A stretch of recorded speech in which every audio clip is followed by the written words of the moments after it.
बस्ती में आजाद समाज पार्टी के राष्ट्रीय अध्यक्ष और नगीना से सांसद चंद्रशेखर आजाद को लेकर सियासी माहौल गर्मा रहा है। सर्किट हाउस के बाहर विश्व हिंदू महासंघ की महिला विंग की दर्जनों महिलाओं ने हाथों में तख्तियां लेकर जोरदार नारेबाजी की और चंद्रशेखर के खिलाफ मुकदमा दर्ज करने की मांग की गई। उसको इतना पता होना चाहिए कि एक महिला के ऊपर और कई महिलाओं के ऊपर उसने उत्पीड़न किया है। चंद्रशेखर आजाद रावण ने, जिसके नाम में ही रावण है, वो खानदानी रावण होगा। वो क्यों यहाँ पे इतने लोग उसके सम्मान में खड़े हैं? किसी को पता है उसने महिलाओं के साथ कितना उत्पीड़न किया है? जो भी महिलाएं आगे बढ़ के आती हैं उनको वो पीछे करने में लगा होता है। जो हमारी डॉक्टर राहनी है, उनके खिलाफ जो इन्होंने किया है वो अत्याचार, ये हम नहीं सहेंगे, मातृशक्ति नहीं सहेंगे। क्या चाह रहे हैं आप लोग? क्या चाह रहे हैं? हम चाहते हैं कि उनको जेल भेजा जाए, न्याय चाहिए बस। चंद्रशेखर आजाद जी ने कहा कि हम कोर्ट में मिलेंगे उनसे। कोर्ट में क्या मिलेंगे? आके हमसे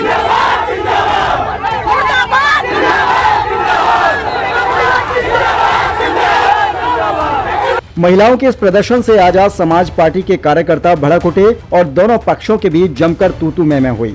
पार्टी कार्यकर्ताओं ने प्रदर्शन कर रही महिलाओं को सर्किट हाउस से खदेड़ने की कोशिश की, जिससे माहौल तनावपूर्ण हो गया। मौके पर पहुंची पुलिस ने बीच बचाव कर मामला शांत कराया। इस बीच रावण समर्थकों ने उनकी सुरक्षा बढ़ाने की मांग उठाई है। प्रदर्शन की बजाय रोहिणी घाबरी द्वारा लगाए गए आरोप माने जा रहे हैं, जिन पर चंद्रशेखर ने प्रतिक्रिया देते हुए कहा कि यह फालतू सवाल है, इसका जवाब कोर्ट में दूंगा। साथ ही उन्होंने कहा कि जो लोग मुझे घेरने की कोशिश कर रहे हैं, समय आने पर जवाब दूंगा। ईरान इजराइल युद्ध पर उन्होंने कहा कि हमें ईरान से युद्ध लड़ने की कला सीखनी चाहिए। वहीं बस्ती से पंचायत और विधानसभा चुनावों को लेकर उन्होंने बिगुल फूंकने का ऐलान किया है। यहाँ पे बीजेपी के द्वारा जो है महिलाओं को जबरदस्ती यहाँ पे भेजा गया बदनाम करने के लिए। ये बीजेपी की सोची समझी साजिश है। हमारे राष्ट्रीय अध्यक्ष चंद्रशेखर आजाद जी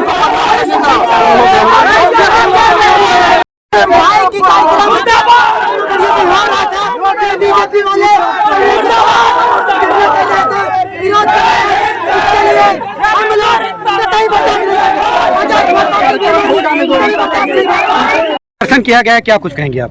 हमें कहेंगे रोहिणी जी जो है भैया के ऊपर इल्जाम लगाती हैं, बार बार जब चुनाव आता तभी इल्जाम लगाती है, उसके पहले नहीं लगाती हैं। ये 5 महिलाएं आई हैं यहाँ पे, ठीक है, और बीजेपी की गाड़ी में आई। उसके बाद बीजेपी पता नहीं किसकी गाड़ी में नहीं देखी, लेकिन नारा लगाने लगी रोहिणी को न्याय दो, न्याय दो। भैया यहाँ पे आए हैं, उसके बाद और रोहिणी जो है कोर्ट में जाए अपना बात रखे, लेकिन ये कौन सी बात है? यहाँ पे आके मुर्दाबाद मुर्दाबाद का नारा लगाए। हमारे बस्ती में भैया आए हुए हैं, उनकी बदनामी करवा रही हैं। सब 5 लोग महिलाएं आके उनके मुर्दाबाद का नारा भी लगाई, उस पे क्या कुछ कहेंगे आप? उनका मुर्दाबाद पे नारा लगाई है और महिलाएं बहुत गलत की हमारी बस्ती में। इसमें हम गलत एकदम विरोध करते हैं। बहुत गलत हुआ हमारे बस्ती में, भैया का निंदनीय है एकदम से। स्वामी प्रसाद मौर्य जी अच्छे नेता हैं।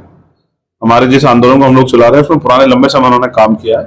वो उन्होंने अगर कोई बात कही है तो वो सोच समझ के कही होगी। और प्रशंसा जो है, प्रशंसा तो मानव का स्वभाव है। किसी के अच्छे काम की प्रशंसा होनी चाहिए, इसमें कोई बुराई तो है नहीं। तो हम भी उनका बहुत सम्मान करते हैं।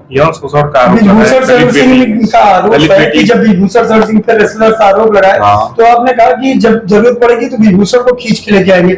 आज आपके ऊपर रोहिणी नाम की जो इंदौर की महिला है, जो पीएचडी होल्डर, उसके द्वारा आपके ऊपर आरोप लगाए गए हैं और कई फोटो सार्वजनिक की गई है। विभूषण सिंह कहते हैं आप चंद्रशेखर आजाद स्वयं जवाब दे, और मीडिया मैं तो जवाब दे चुका हूँ।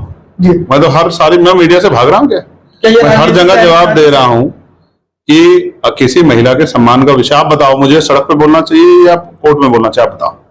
आप भी सब परिवार के लोग हैं, तो मैंने कहा कि मैं कोर्ट में अपनी बात रखूंगा। तो कोशिश की जा रही है। अब मैं फिर आपको कह रहा हूं, ये इस तरह के जो लोग हैं जो मुझे घेरना चाहते हैं, आने वाले समय में इनको खुद एहसास हो जाएगा घेरना किसे कहते हैं। महिला तो दावा कर रही है, वो महिला तो दावा कर रही है कि अगर उसके पास एविडेंस ना होते तो शायद कोर्ट में उसकी अर्जी। आप बेफालतू की बात कर रहे हैं। मैंने आपको कहा कोर्ट में, अगर आपके साथ कोई विवाद हुआ तो कहां जाओगे? या सोशल मीडिया से आप लड़ाई लड़ लोगे? आप बताओ। तो उत्तर प्रदेश के हाल पे हमें चर्चा करनी चाहिए। उत्तर प्रदेश में दलितों की सामाजिक, आर्थिक और राजनीतिक स्थिति क्या नहीं, बहुत बुरे हाल हैं। दलितों, पिछड़ों के, आदिवासियों के, मुसलमानों के बहुत बुरे हाल है। कोई पूछने वाला नहीं, बिल्कुल कोई पूछने वाला नहीं। ईरान इजराइल मुद्दे पर अभी भारत सरकार की चुप्पी साधे हुए है, वहीं कांग्रेस कहीं ना कहीं ईरान के साथ खड़ी हुई है। देखिए, सरकार शक्तिशाली है। सरकार जो फैसला लेगी सोच समझ के लेगी। आप समझिए कि जिस समय हमारे देश पे हमले हो रहे थे और हमारे देश की सेना टकरा रही थी, उस समय सब देश एक लड़ने की जरूरत नहीं है। लोकतंत्र है यहाँ, तो जिसको जनता चाहेगी, जिसको जनता आशीर्वाद देगी, जिसका साथ जनता खड़ा होगी, वही आगे बढ़ेगा। और ये अभी त्रिस्तरीय पंचायत चुनाव की तैयारी है। हमारे मंडल स्तरीय सम्मेलन चल रहे हैं। ये हमारा 8वां सम्मेलन था। सहारनपुर, मेरठ, गाजीपुर, आगरा, लखनऊ, फिर झांसी, कल फिर कानपुर और आज जो है यहाँ बस्ती में, ये 8वां सम्मेलन। भी 10 सम्मेलन बाकी। इन 10 सम्मेलन में जो हमारा जो संगठन है उसमें जो ये दलित, पिछड़े और मुस्लिम और तमाम जो हैं, जो अन्य धार्मिक अल्पसंख्यक हैं, उनमें जो प्रबुद्ध समाज के जो लोग हैं, उनमें जो पढ़े लिखे सरकारी कर्मचारी, अधिकारी, रिटायर्ड कर्मचारी और जो डॉक्टर, इंजीनियर, वकील हैं, उन तमाम लोगों को हम लोग बुला के ये उनसे आग्रह कर रहे हैं कि वो लोग फील्ड में जाके लोगों को जागरूक करने में मदद कराएं, क्योंकि लोकतंत्र में जिनका वोट होता है उनका राज होना चाहिए। लेकिन यहाँ तो उत्तर प्रदेश में पिछले 13 साल से और 27 में 15 साल हो जाएंगे सूखा पड़ा हुआ है। बहुजन समाज के लोग सत्ता से दूर हैं और तमाम तरह की मुसीबतें उन पर पाबंद की जा रही है। आज ना नौकरी है, ना रोजगार है, ना जमीन जो थी उन पर जो मिली थी पट्टों की वो भी छीनी जा रही है। एजुकेशन में आप देखिए 27,000 स्कूल मर्ज कर रही है। 27, आप बताइए सरकारी स्कूल में पढ़ता कौन है? इनमें गांव के गरीब किसानों के बच्चे पढ़ते हैं, मजदूरों के, SC, ST, OBC, माइनॉरिटी के बच्चे पढ़ते हैं। तो ये स्कूल नहीं बंद हो रहे, बच्चों का भविष्य जो है बंद किया जा रहा है। शिक्षा मित्रों का समायोजन नहीं हो रहा, वो आंदोलन कर रहे हैं। 69 शिक्षक भर्ती में घोटाला हुआ, वो बच्चे सड़कों पर घूमते फिर रहे हैं। और आशा, आंगनबाड़ी, भोजन माता, तमाम लोग परेशान हैं। ग्राम पंचायत सहायक हो, रोजगार सेवक हो, सब लोग जो अपने वेतन वृद्धि के लड़ रहे हैं। PRD के जवान हो, होमगार्ड के जवान हो, पुलिस की जो समस्या है 8 घंटे की ड्यूटी, सप्ताह में 1 दिन छुट्टी, वोटर स्कीम खत्म हो, वेतन विसंगतता दूर हो, तमाम जो परेशानियां हैं और नए पढ़े लिखे नौजवान जो बेरोजगार घूम रहे हैं उनको रोजगार मिले, इन पे सरकार चर्चा ही नहीं करना चाहती।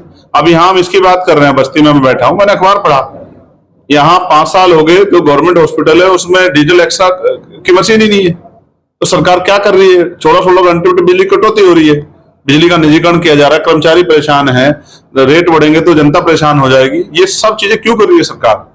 सरकार अच्छी शिक्षा नहीं दे पा रही, अच्छी जो है रोजगार नहीं दे पा रही, अच्छी स्वास्थ्य सेवाएं नहीं दे पा रही, कानून व्यवस्था खत्म है। कौशाम्बी में क्या हुआ?